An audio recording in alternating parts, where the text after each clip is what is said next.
have been a beta tester for Apple Incorporated for 3 years during the COVID pandemic. I love being part of the Apple Beta team and trying something new during a challenging time. The Apple Beta software program lets users try pre-release software before it goes out to the public. Beta testers are people who can install and test pre-release builds. The feedback I provide helps Apple engineers identify issues, fix the problems, and help the engineers make the software better based on my reports. Apple's beta program gives you an early access to new Apple operating systems before launching them to the public. It is a fun program for curious Apple users. I'm currently testing iOS 17 on a secondary device. I discovered a bunch of ringtones in the software. For example, story time, steps, unfold, departure, handoff, and so many more great tones. Even though I love testing pre-release software, I encountered a scary ethical issue. My laptop crashed when I tried macOS Big Sur. I had to put my device into DFU mode, which means device firmware recovery mode. I did not back up my data and lost everything on my Mac laptop, which was a terrifying time 3 years ago, and I had to start all over from scratch. Before testing new software, I archive a backup of my iPhone's data on my laptop in case something goes wrong.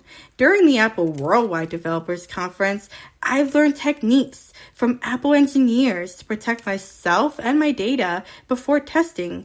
Beta testers should be computer savvy, have good time management, keep the software a secret, have good reporting and record keeping, remember to not leak information, and can be done from the comfort of your home.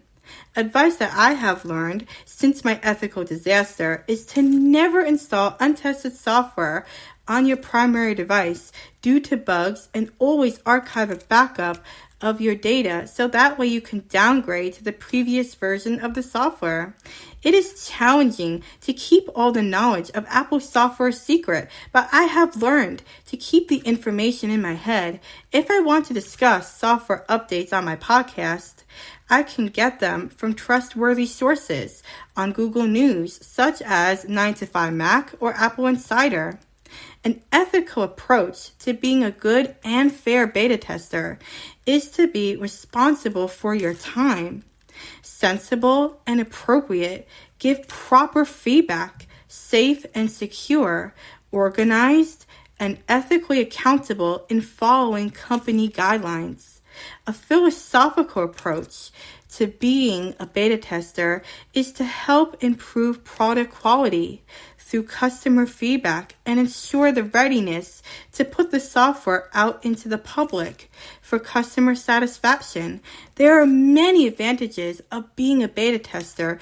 Unfortunately, beta testing can also be challenging to follow. Errors or bug reporting varies each time.